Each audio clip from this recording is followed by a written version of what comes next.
மரணத்துக்கு பின் மறுபிறவி உண்டா? சில மாதங்களுக்கு முன்பு கேரளாவிலிருந்து எனக்கு ஒரு அலைபேசி அழைப்பு வந்தது. மறுமுனையில் இருந்தவர் ஒரு கிறிஸ்தவர். அவரது பிரச்சனையினிடம் சொன்னார். தனது வாலிப காலத்தில் ஒரு பெண்ணை விரும்பியதாகவும் அந்த பெண்ணும் இவரை விரும்பியதாகவும், ஆனால் 2 குடும்பத்தில் உள்ளவர்களின் எதிர்ப்பின் காரணமாக இருவருக்கும் வெவ்வேறு இடத்தில் திருமணம் முடிந்து விட்டதாகவும் அவர் சொன்னார். இன்று வரை அந்த பெண்ணை என்னால் மறக்க முடியவில்லை. இப்போதும் எனக்கு வயது 60 தொட்டுவிட்டது.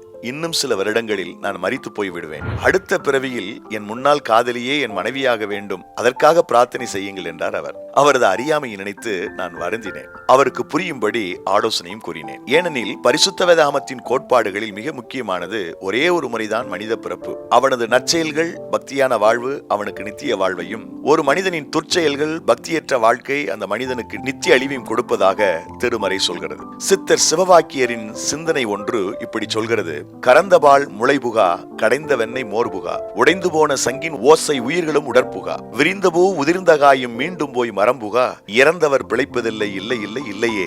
கறந்த பால் மீண்டும் மார்பிற்கு திரும்புவதில்லை, மோரிலிருந்து கடைந்த வெண்ணெய் மீண்டும் மோர் ஆகாது, உடைந்த சங்கிலிருந்து மீண்டும் ஓசை வராது, விரிந்த பூ மீண்டும் ஒட்டாக முடியாது, மரத்திலிருந்து உதிர்ந்த காய் மீண்டும் மரத்தில் ஒட்டவும் முடியாது. அதை போல இறந்தவர் மீண்டும் பிறப்பதில்லை, இல்லை இல்லவே இல்லை என்பதுதான் அந்த சித்தரின் கவிக்கான அர்த்தம். இப்போது நாம் வாழும் வாழ்க்கைதான் மிக முக்கியமானது. இறைவன் நமக்கு அருளி இருக்கிற இந்த அற்புதமான வாழ்க்கையை நாம் அலட்சியமாய் கழித்து விடாமல் அற்புதமாய் வாழ்ந்திட வாஞ்சிப்போம். இந்த உலக வாழ்க்கையை மனரமியமாக கழிக்க ஆண்டவர் அனைத்து மனிதர்களுக்கும் அனுமதி அளிக்கிறார், அப்படியே ஆசிர்வதிக்கவும் செய்கிறார். ஆனால் இந்த உலகில் ஆனந்தப்படும் சூழலுக்கு நடுவில் நாம் மரணத்துக்கு பின்பு நித்திய வாழ்விற்கு செல்லும் நினைவோடு வாழ்வோம். நற்பண்புகளை வெளிப்படுத்தி நித்திய வாழ்விற்கான அனுமதியை பெறுவோம். ஒரு பெரிய துறவியுடன் ஒரு சீடன் கேட்டான்: ஐயா, நான் அந்த முக்தியை, அதாவது அழியாத வாழ்வை அடைவதற்கு என்ன செய்ய வேண்டும் என்றான். அதற்கு அந்த துறவி சொன்னார்: நான் செத்தால் நீ போவாய். சீடனுக்கு ஒன்றுமே புரியவில்லை. ஐயா, நீங்கள் செத்தால் நான் எப்படி செல்ல முடியும் என்றார். துறவி தொடர்ந்தார்: நான் என்ற சுயம்